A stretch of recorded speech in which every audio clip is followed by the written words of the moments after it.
मित्रों, आज मैथिली शरण गुप्त द्वारा लिखा गया पाठ कैकेयी अनुताप, जो कि उनके महाकाव्य साकेत से अवतरित है, का अध्ययन हम लोग करेंगे। आपको पीडीएफ के रूप में मैथिली शरण गुप्त जी की जीवनी, साहित्यिक परिचय, कैकेयी अनुताप को भेज दिया गया है। आप उसे पढ़ेंगे, फिर व्याख्या के रूप में इस पाठ को देखेंगे। कैकेयी अनुताप अर्थात कैकेयी का पश्चाताप। कैकेयी को कितनी पीड़ा है, कैकेयी को कितना पश्चाताप है अपने किए हुए पर। आखिर क्या किया था कैकेयी ने? आप सभी को पता होगा कि कैकेयी ने राजा दशरथ से वरदान मांगकर भगवान राम को 14 वर्षों के लिए वन भेज दिया था, और उसी का पश्चाताप कैकेयी को होता है। इस बात का अनुभव, इस बात की व्याख्या, इस बात की सफाई मैथिली शरण गुप्त जी देते हैं साकेत में। कहते हैं, तदंतर बैठी सभा उठज के आगे। प्रसंग यहाँ से शुरू होता है कि भरत जब ननिहाल से वापस अयोध्या आते हैं तो उन्हें पता चलता है कि माँ कैकेयी की करतूतों के कारण पिता दशरथ, राजा दशरथ नहीं रहे, मृत्यु को प्राप्त हुए, और बड़े भाई भ्राता राम, लक्ष्मण, माता सीता वन को चले गए। इस अवस्था में भरत को बड़ी चोट पहुँचती है और वह ये निश्चय करते हैं कि वे राजा नहीं बनेंगे। वे राम को जाकर वापस मना कर लाएंगे और राम ही राजा बनेंगे। वे कैकेयी को कठोर भाषा में दुष्ट तक कह देते हैं, और फिर सारे आर्य समाज को लेकर, सारे राज समाज को लेकर के, ऋषि मुनि माताएं सभी को लेकर के भरत चित्रकूट पहुँचते हैं। उस मनोरम चित्रकूट में भगवान राम को मनाने के लिए जब पहुँचते हैं तो वहाँ पर सब बैठते हैं, तो वही बैठने की सभा है, वही सभा है, वहीं का यह प्रसंग है। मैथिली शरण गुप्त लिखते हैं कि तदंतर बैठी सभा उठज के आगे। जब पहुंच गए लोग तदंतर, उसके बाद बैठ गई सभा उठज के आगे। उस पर्णकुटी, उस कुटिया के आगे नीले वितान के तले दीप बहु जागे। ऐसा लग रहा था कि इस नीले वितान के तले, नीले आकाश रूपी तंबू के तले, तंबू के नीचे दीप बहु जागे, बहुत से दीप जग रहे हों। टकटकी लगाए नयन सुरों के तेवे, और वे नीले आकाश में जो दीप जल रहे थे वे ऐसे लग रहे थे जैसे टकटकी लगाए नयन, जैसे एकटक देख रहे देवताओं की सुरों के नेत्र हों। परिणामोत्सुक थे, वे जानना चाहते थे आखिर क्या होगा। परिणामोत्सुक का अर्थ है जानना, जानने की इच्छा, कि वे सभी जानने की इच्छा रखते थे कि आखिर क्या होगा। राम मानेंगे कि या नहीं, भरत मना पाएंगे या नहीं। ऐसा तो नहीं है कि राम नाराज हो जाएं भरत पर। इन सारे स्थितियों के कारण वे उत्सुक भी थे और भयातुर। कहते हैं परिणामोत्सुक उन भयातुरों के थे। वे क्या थे? नयन, आँखें। उत्फुल्ल करौंदी कुंज वायु वह वक्र, उस चित्रकूट की मनोरम सुगंधित वायु और वहाँ के पर्यावरण का वर्णन करते हुए कहते हैं को उत्फुल्ल करौंदी कुंज वायु रह रह कर, प्रफुल्लित करौंदी के कुंज से, करौंदी की झाड़ियों से वायु रह रह करके करती थी सबको पुलकपूर्ण मह मह करके, महक महक के सबको पुलकित और पुलकपूर्ण बना देती थी, सबको प्रफुल्लित करती थी। वह चंद्रलोक था, कहाँ चांदनी वैसी। कवि कहते हैं कि वह चंद्रलोक जैसा था, कहाँ चांदनी वैसी। वैसी चांदनी, वैसी शीतलता, वैसी निर्मलता, वैसी पवित्रता, वैसे पूतात्मा लोग कहाँ थे। प्रभु बोले गिरा गंभीर नीर निधि जैसी, और तब प्रभु भगवान राम गिरा गंभीर, गिरा माने होता है वाणी, गंभीर माने गंभीर, गंभीर वाणी में जैसे नीर निधि, जैसे नीर का खजाना, नीर माने पानी, निधि माने खजाना अर्थात समुद्र, जैसे समुद्र गंभीर आवाज़ में बोलता है, वैसे ही भगवान राम गंभीरतापूर्वक बोले। क्या बोलते हैं भगवान राम? कहते हैं, हे भरत भद्र, हे भद्र अच्छे भरत भाई, भरत अब कहो अभीप्सित अपना, अब कहो, अब बताओ। अभीप्सित माने इच्छा, अपनी इच्छा, क्या इच्छा है, क्यों आए हो, क्या चाहते हो। सब सजग हो गए, भंग हुआ जो सपना। सब अभी तक किसी चिंता में, इसी प्रश्न में सब शांत बैठे थे, तो ऐसे लगा कि जैसे सब स्वप्न देख रहे हैं और भंग हो गया हो स्वप्न। सब सजग हो गए, सब सचेष्ट हो गए, सब चैतन्य होकर के भगवान राम को सुनने लगे। आगे भरत कहते हैं कि हे आर्य, रहा क्या भरत अभीप्सित अब भी? हे आर्य, हे श्रेष्ठ भाई राम, क्या भरत अब भी इच्छा रखता है? मिल गया अकंटक राज्य उसे जब तब भी, जब उसे अकंटक राज्य मिल गया, बिना कांटे का राज्य मिल गया, सारा राज्य जो कांटा समझा जाता था भाई राम, वह निकाल दिया गया, तब भी क्या उसे कोई इच्छा बाकी रह गई? पाया तुमने तरुतले अरण्य बसेरा, रह गया अभीप्सित शेष तब क्या मेरा? कि आपने तरुतले वृक्ष के नीचे जंगल में बसेरा पाया, फिर भी क्या मेरा कोई अभीप्सित, मेरी कोई इच्छा रह गई? तन तड़प तड़प कर तप्त तात ने तागा, कि तन को तड़पा तड़पा करके तप्त तात ने, पीड़ा से भरे पिता ने त्याग दिया। क्या रहा अभीप्सित और तथापि अभागा? क्या इस अभागे की फिर भी कोई इच्छा रही? इस पंक्ति में तन तड़प तड़प कर तप्त तात ने त्यागा में एक सुंदर अनुप्रास अलंकार की योजना महाकवि ने की है। आगे देखें। हाँ, इसी अयस के हेतु जनन था मेरा, क्या हाय इसी अयस हेतु, इसी अपयस के लिए क्या मेरा जन्म होना था? इसी अयस के हेतु जनन था मेरा, निज जननी के हाथ हनन था मेरा। क्या मेरा अपनी ही माँ के हाथों हनन था, हत्या लिखी थी?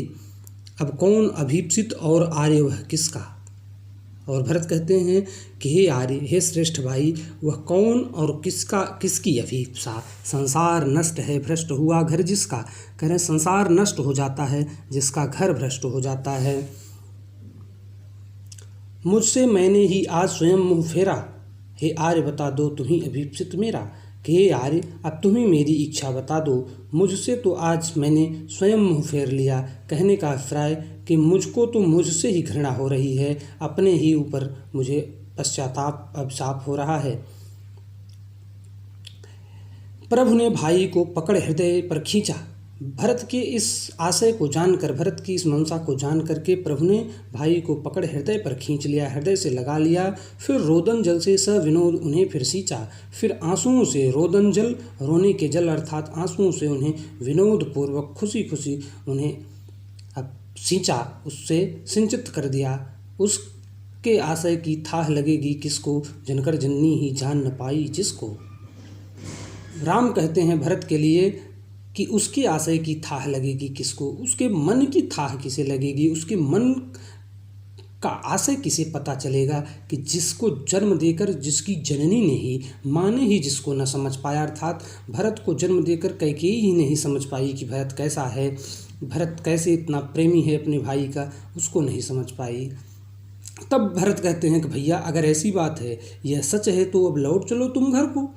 अगर ये बात है कि मैं अच्छा हूँ और मेरी माँ मुझे जन्म देकर नहीं समझ पाई, तो यह सच है तो अब लौट चलो तुम घर को। सॉरी, कैकेयी कहती है यह सच है तो अब लौट चलो तुम घर को।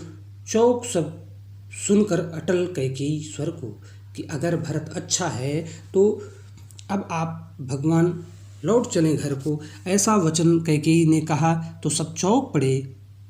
सबने रानी की ओर अचानक देखा और सभी ने अचानक रानी की ओर देखा कि रानी को क्या हो गया है, जो आज तक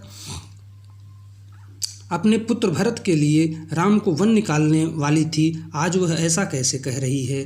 वैधव्य तुषारा व्रता यथा विधुलेखा। और कैकेयी वैधव्य विधवापन के तुषार में, विधवापन के ओले में, बर्फ में ऐसे आवृत थी, ढकी थी, यथा विधुलेखा जैसे चंद्रमा की किरणें। क्योंकि श्वेत वस्त्र पहने हुई विधवा थी, इसलिए ऐसे लग रहा है कि जैसे चंद्रमा की किरणें। बैठी थी अचल तथापि असंख्य तरंगा, वह अचल स्थिर बैठी हुई थी, तथापि फिर भी उसके मन में असंख्य तरंगे चल रही थी। वह सिंही अब थी गोमुखी गंगा, वह सिंहिनी के समान हिंसक जो थी, जो अपने पुत्र के लिए पति तक की हिंसा, अपने सौतेले पुत्र राम तक, भगवान राम तक की हिंसा करती है, वह सिंहिनी कह रहे हैं कि वह सिंही अब थी हाय अब गोमुखी गंगा, वो गोमुखी गंगा के समान पवित्र जैसे दिख रही थी। हाँ, जनकर भी मैंने भरत को न जाना।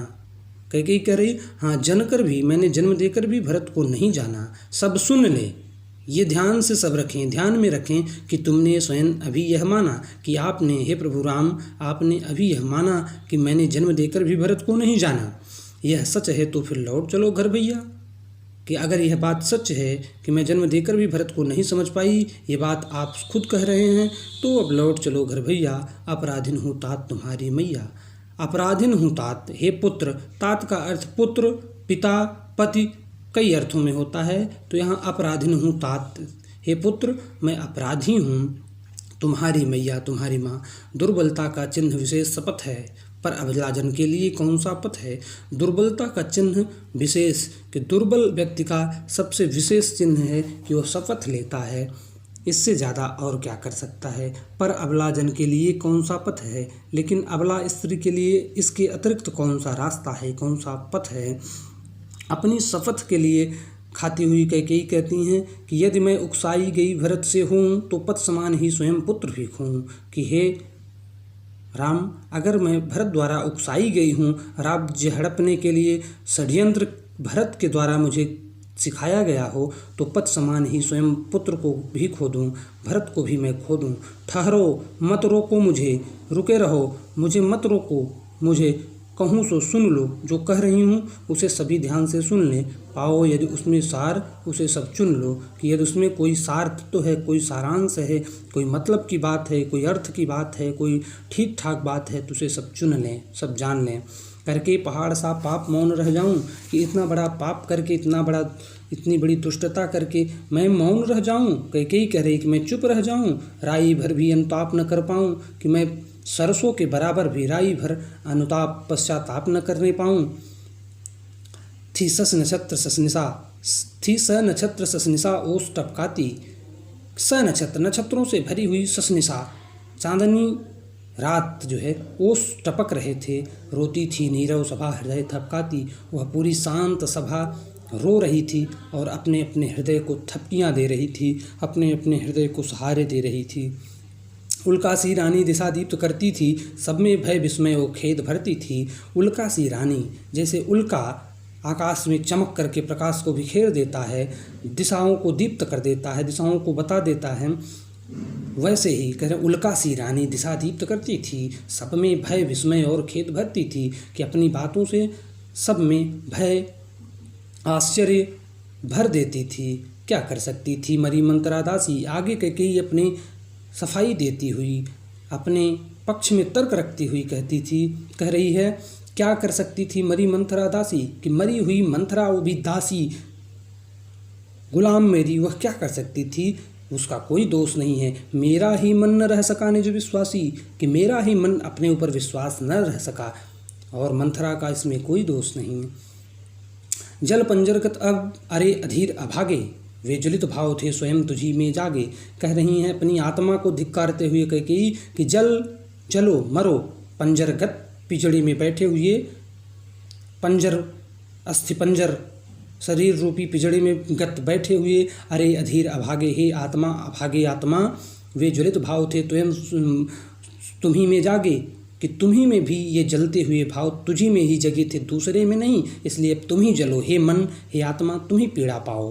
पर था केवल क्या ज्वलित भाव ही मन में। आगे अब फिर अपनी बात रखते हुए कह पर लेकिन क्या केवल ज्वलित भाव ही मन में था, क्या केवल ईर्ष्या का भाव ही मेरे मन में था, क्या शेष बचा था कुछ न और इस जन्म में, क्या इस व्यक्ति में, इस कैकेयी में और कुछ शेष नहीं बचा था, कुछ मूल्य नहीं, वात्सल्य मात्र क्या तेरा, क्या वात्सल्य का कोई मूल्य नहीं था, क्या पुत्र के प्रति प्रेम के कारण अंधी हुई उस वात्सल्य प्रेम का कोई मूल्य नहीं है, कोई महत्व नहीं है। पर आज अन्य सा हुआ वत्स भी मेरा, लेकिन वक्त ऐसा है कि आज मेरा वत्स भी, वत्स माने पुत्र, आज मेरा पुत्र भी अन्य सा हो गया है, अनमना हो गया है, दूसरा सा हो गया है, विपरीत सा हो गया है। थूके मुझ पर त्रैलोक्य भले ही थूके, जो कोई जो कह सके कहे क्यों चूके, कि थूके मुझ पर तीनों लोग थूके, इस पूरा संसार मुझको दुष्ट कहे बुरा कहे, जो कोई जो कुछ भी कह सके कहे क्यों चूके, वक्त की तकाजत है कोई क्यों चूके। आगे कहती है कि छीने न मात्र पद किंतु भरत का मुझसे, रे राम दुहाई करूं और क्या तुझसे, लेकिन मात्र पद माता का स्थान मुझसे भरत का कोई मुझसे न छीने, रे राम दुहाई हे राम आपसे दुहाई है और क्या कहूँ तुझसे। कहते आते थे अभी यही नरदेही, कहते आते थे यही अभी नरदेही, अभी तक यही इंसान कहता आया था, नरदेही नरदेह धारण करने वाला अभी तक यही कहता आया था कि माता न को माता पुत्र को पुत्र भले ही, कि माता को माता नहीं हो सकती, पुत्र को पुत्र भले हो जाए, माता बुरी नहीं हो सकती, पुत्र भले बुरा हो जाए।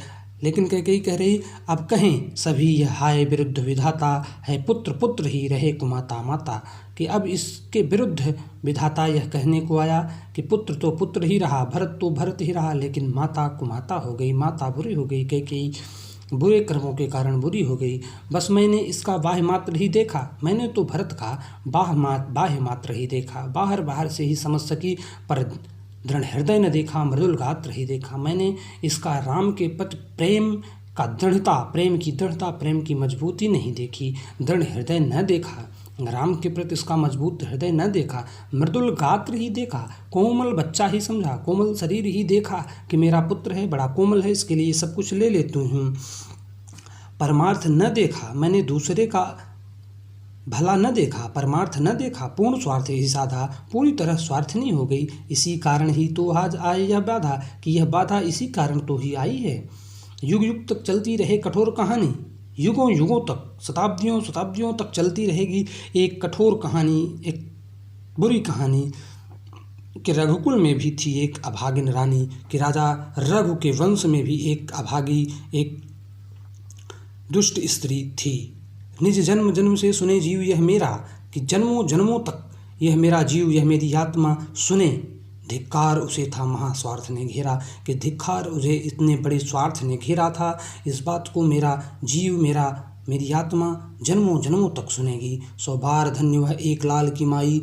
इतना कहने के बाद, इतनी सफाई और इतनी अपनी अंतरात्मा की अभिव्यक्ति देने के बाद, अपने मन की सारी बातें कह देने के पश्चात पूरी सभा चिल्ला पड़ी।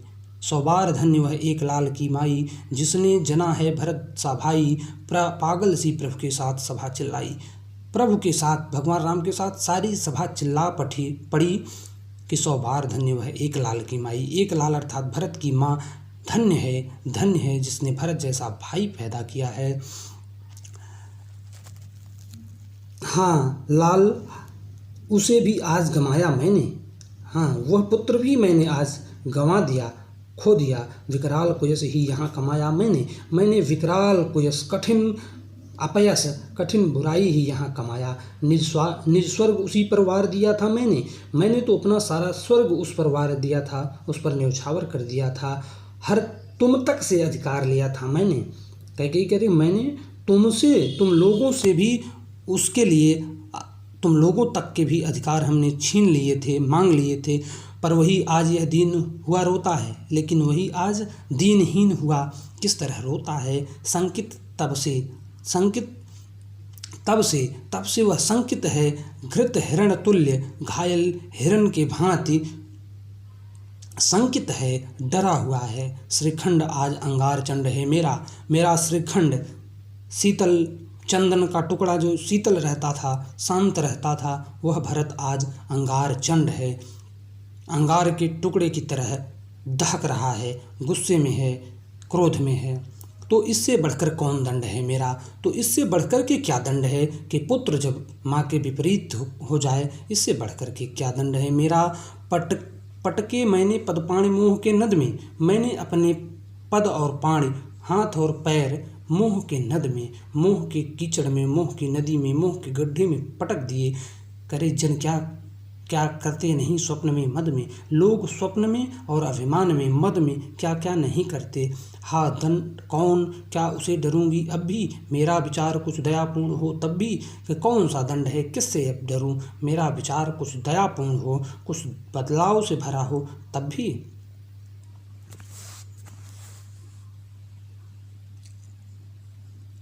छात्रों, आज इतना ही। अब अगले वीडियो में पाठ का शेष भाग आपको व्याख्या के रूप में भेजा जाएगा। धन्यवाद।